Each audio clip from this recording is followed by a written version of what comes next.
Masalahnya tiap hari kita sholat, tapi kenapa sholat tidak menjadi penolong dari setiap ujian-ujian yang kita hadapi, musibah-musibah yang kita hadapi? Tiap hari sholat, tapi kenapa korupsi merajalela? Tiap hari sesama muslim berantem, sesama muslim saling menjelekkan, sesama muslim saling ghibah. Padahal jelas ketika kita menjaga sholat di dalam surah Al-Baqarah surat kedua ayat 45 dan 153, Allah katakan wasta'inu bis sabri was salah wa innaha lakabiratun illa 'alal khashi'in alladzina yadhunnuna annahum mulaqu rabbihim.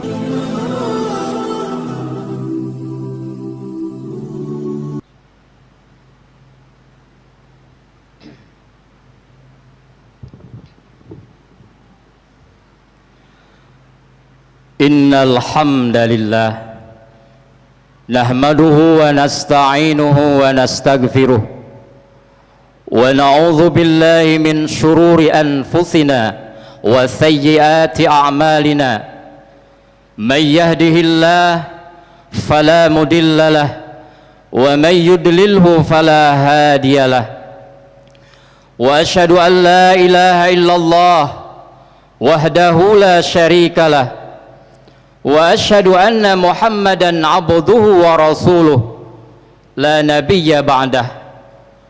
Allahumma salli wa sallim wa barik ala hadan nabiyyil karim wa ala alihi wa ashabihi wa man tabi'ahu bi ihsanin ila yaumiddin.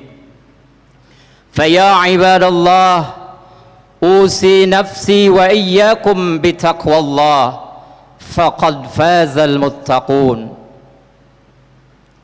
فلا تموتن إلا وأنتم مسلمون فقال عز وجل مذكرا بذلك يا أيها الذين آمنوا اتقوا الله حق تقاته ولا تموتن إلا وأنتم مسلمون. Hadirin sidang Jum'ah yang dirahmati Allah, bersyukur dan berbahagialah kita yang sampai saat ini diberikan kesempatan jatah umur oleh Allah Subhanahu wa ta'ala, dan umur itu kita pergunakan untuk pengabdian, ketaatan kepada Allah Subhanahu wa ta'ala. Rugi rasanya jikalau setelah sholat Jumat ini tidak bertambah keimanan kita kepada Allah, tidak bertambah ketakwaan kita kepada Allah, bahkan tidak bertambah semangat ibadahnya kita kepada Allah Subhanahu wa ta'ala. Marilah kita perkokoh ketaatan kita dengan berupaya sekuat tenaga menjalankan apa-apa yang Allah perintahkan dan berupaya sekuat tenaga menghindari hal-hal yang dilarang oleh Allah Subhanahu wa ta'ala. Hadirin sidang Jum'ah rahimakumullah, berbicara perniagaan, berbicara bisnis, pasti tidak akan keluar dari yang namanya untung dan rugi.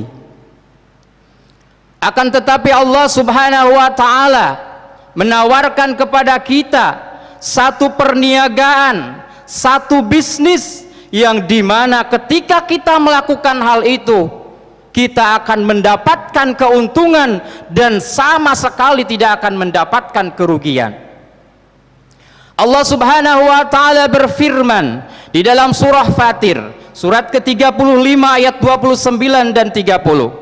A'udzu billahi minasyaitonir rajim. Bismillahirrahmanirrahim.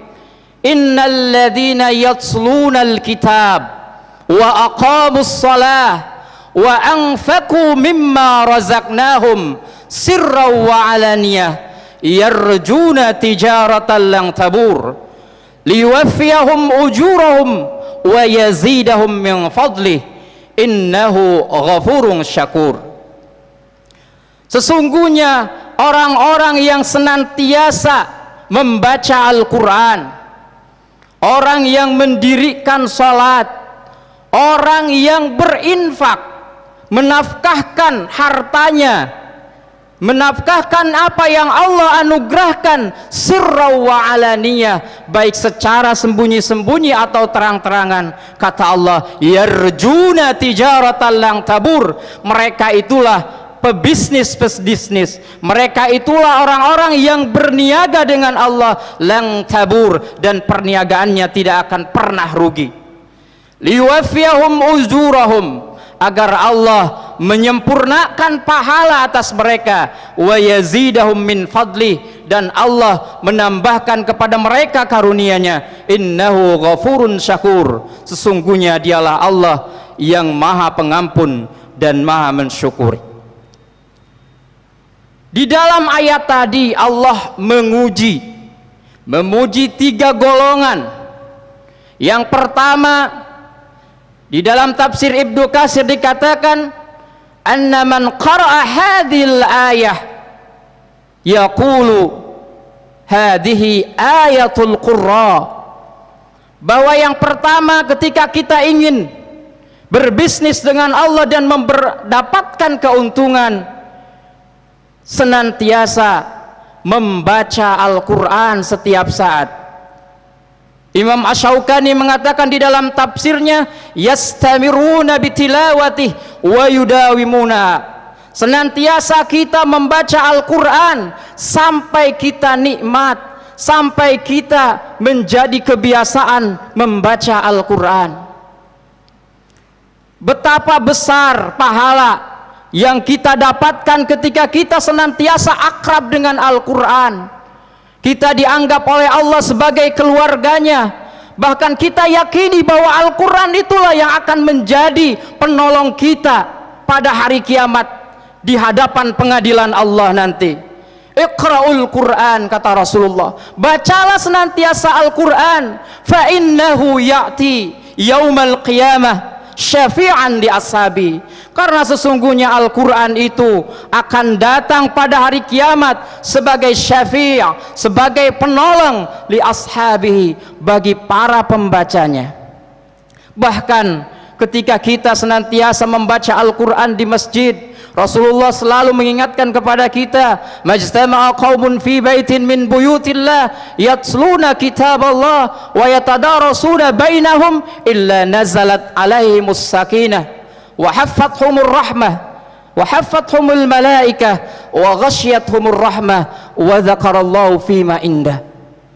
Tidaklah seseorang berkumpul dalam satu masjid, kemudian apa yang dia lakukan bukan ngobrol, tapi dia baca Al-Quran, wa yatadarusuna bainahum, kemudian dia tadarrus, kemudian dia pelajari ayat-ayat Allah, illa nazalat alaihimus sakinah, kecuali Allah akan berikan ketenangan kepada orang itu.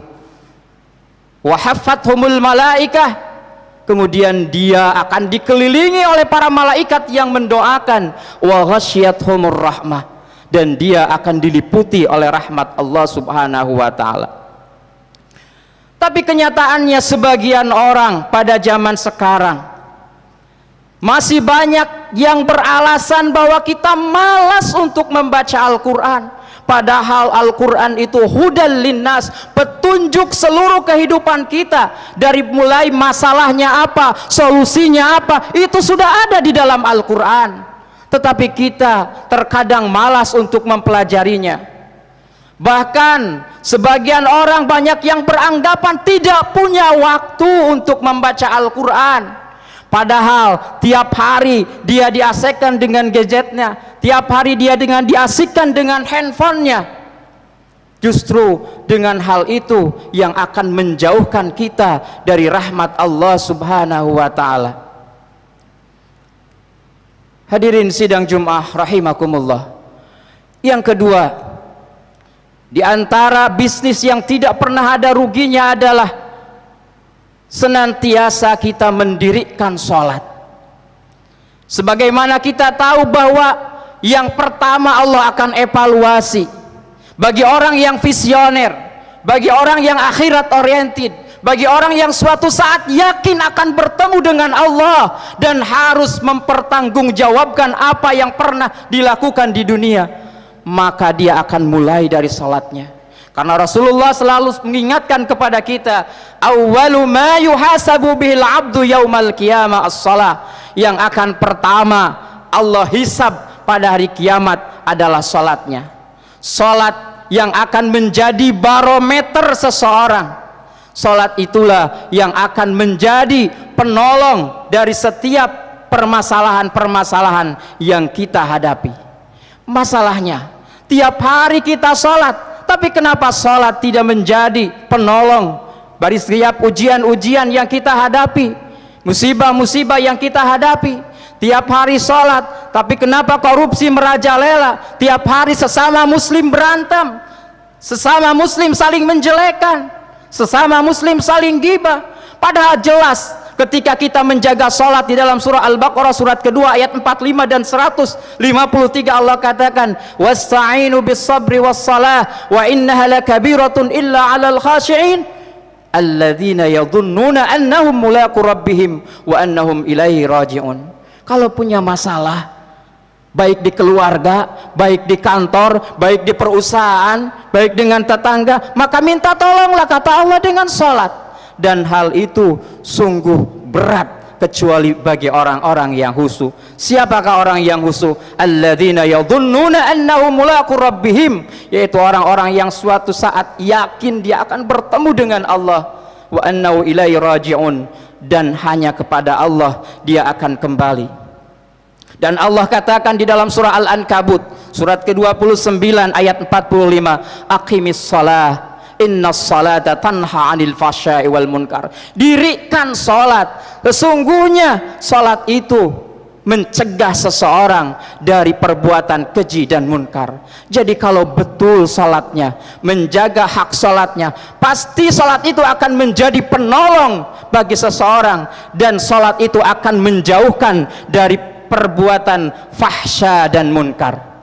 Hal ini terjadi di zaman Rasulullah sallallahu alaihi wasallam ketika seseorang, anna Rasulullah sallallahu alaihi wasallam dakhala al-masjid fadakhala rajulun fasalla thumma jaa ila Rasulullah fasallama ila Rasulullah faradda alaihi irji fasalli fa innaka lam tusalli.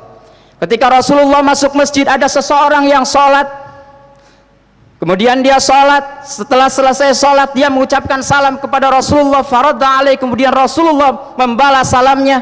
Lalu apa yang dikatakan Rasulullah? Irji fasalli fa innaka lam tusalli, ulangi, kamu belum salat. Salat lagi orang itu kama shalla, sebagaimana dia salat. Summa jaa, kemudian datang kepada Rasulullah. Rasulullah masih mengatakan irji fasalli fa innaka lam tusalli, salat, ulangi, kamu belum salat. Sampai 3 kali Rasulullah mengatakan hal itu, sampai orang itu mengatakan, Rasulullah fa'alimni, kalau itu ajari ya Rasulullah, ajari salat. Maka Rasulullah berkata, idza qumtu ila shalah fakabbir. Beginilah ketika kita menjaga salatnya, ketika kita selalu senantiasa menjaga hak-hak Allah, yakni hak salat itu adalah tumanina dan khusyuk, insya Allah salat itulah yang akan menjadi penolong kita. Selama ini kita dipanggil oleh Allah sebagaimana surah yang dikatakan dalam surah Al-Jumu'ah ayat 9, ya ayyuhalladzina amanu ila nudiya ila shalah min yaumil jumu'ah fas'au ila dzikrillah. Rasulullah panggil kita untuk melaksanakan salat Jumat sekarang ini. Tapi apakah salat Jumat sekarang ini berapa ratus kali yang kita lakukan, berapa ribu kali yang kita lakukan? Apakah sudah diterima oleh Allah Subhanahu wa taala? Apakah sudah sesuai dengan keinginan Allah Subhanahu wa taala? Ataukah salat Jumat ini hanya sekadar formalitas saja, datang belakangan, datang salat Jumat hanya duduk, kadang-kadang ngantuk, kadang-kadang tertidur, pulang, seperti itu dan seperti itu. Padahal Allah katakan fas'au ila dzikrillah, bahwa ketika kita datang ke hari Jumat, fas'au ila dzikrullah, zikrullah itu baca Al-Quran, sebagaimana Allah katakan di dalam Al-Quran, zikrillah itu dirikan salat yang baik. Makanya kita terkadang untuk urusan dunia saja, sampai sekolah dari mulai TK, SD, SMP, S1, S2, S3, Tidak salah kalau Allah katakan di dalam surah Ar-Rum ayat 7, ya'lamuna dhahiran minal hayatid dunya wa hum 'anil akhirati hum ghafilun. Ibnu Katsir mengatakan kebanyakan manusia itu pandai dalam urusan dunia. Dia cari ilmunya bagaimana supaya bisnisnya sukses, supaya jadi orang sukses.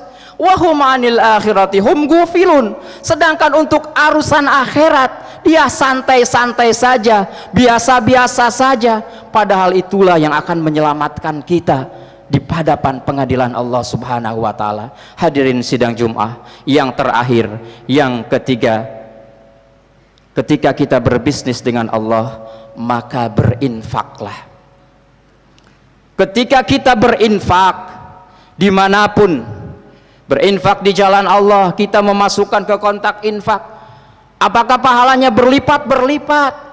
Allah katakan di dalam surah Al-Baqarah surat kedua ayat 261, masalul ladzina yunfikuna amwalahum fi sabilillah kamathali habbatin ambatat sab'a sanabila fi kulli sumbulatin mi'atu habbah wallahu yudha'ifu liman yasha wallahu wasi'un alim. Orang yang berinfak itu Allah lipat gandakan pahalanya sampai 700 kali lipat, sampai Allah yang tahu yang akan membalas pahala orang-orang yang berinfak.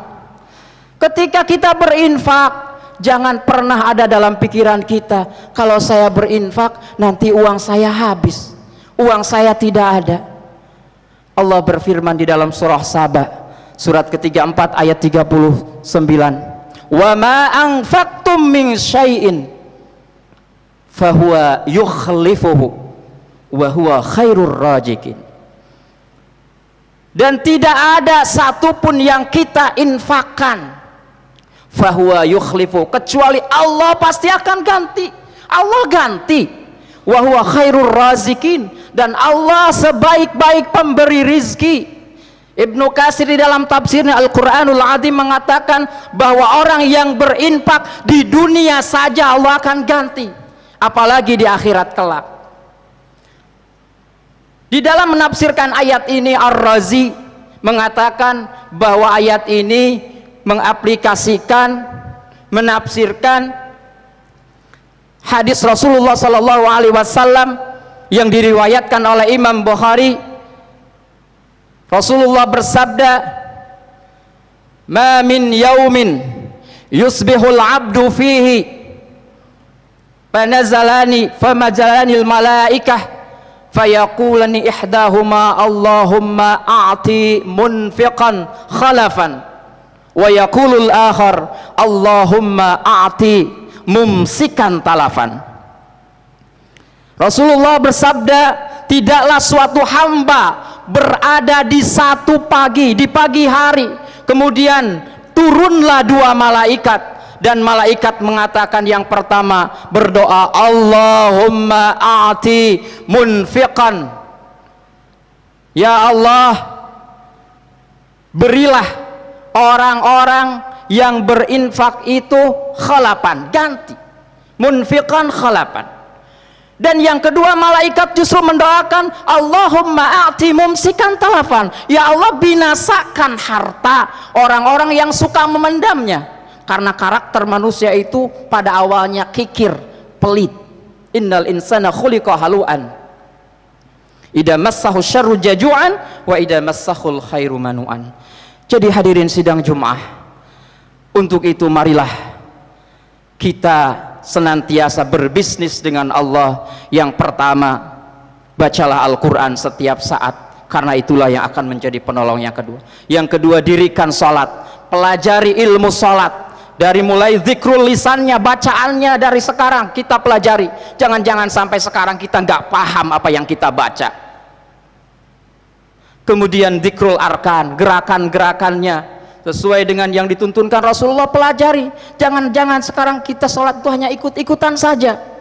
Dan zikrul janannya, ingatnya hati kita, kehusuan hati kita kepada Allah Subhanahu wa ta'ala. Dan yang terakhir, berinfaklah. Di masjid ini disediakan sarana untuk berinfak, maka berinfaklah, insya Allah tidak akan merugi dan Allah pasti akan ganti, insya Allah.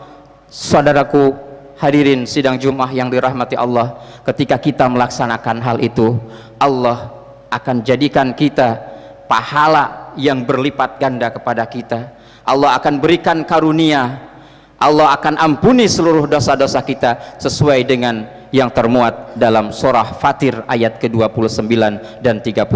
Mudah-mudahan Allah Subhanahu wa taala memberikan umur yang panjang kepada kita, memberikan kesehatan kepada kita, memberikan kekuatan kepada kita dan keluarga kita untuk senantiasa ada dalam ketaatan kepada Allah Subhanahu wa taala sampai kematian menjelang dalam keadaan husnul khatimah. Barakallahu li wa lakum fil Qur'anil Karim wa nafa'ani wa iyyakum bima fihi minal ayati wa dzikril hakim wa taqabbalallahu minna wa minkum tilawatahu innahu wal ghafurur rahim.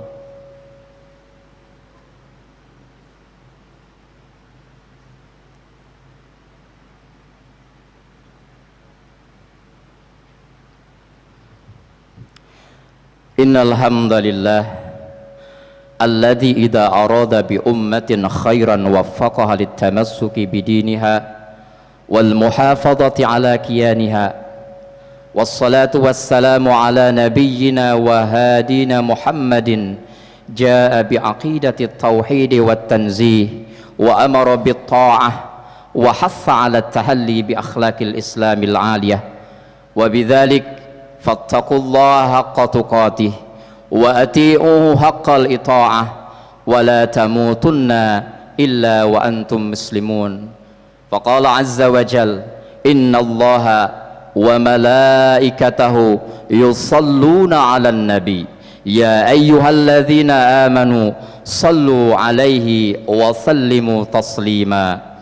Allahumma ighfir lil muslimina wal muslimat wal mu'minina wal mu'minat الأحياء منهم والأموات اللهم أرنا الحق حقا وارزقنا اتباعه وأرنا الباطل باطلا وارزقنا اجتنابه اللهم إنا نسألك رضاك والجنة ونعوذ بك من سخطك والنار ربنا أفرج علينا صبرا وثبت أقدامنا وانصرنا على القوم الكافرين ربنا أفرج علينا صبرا وتوفنا مسلمين ربنا آتنا في الدنيا حسنة وفي الآخرة حسنة وقنا عذاب النار.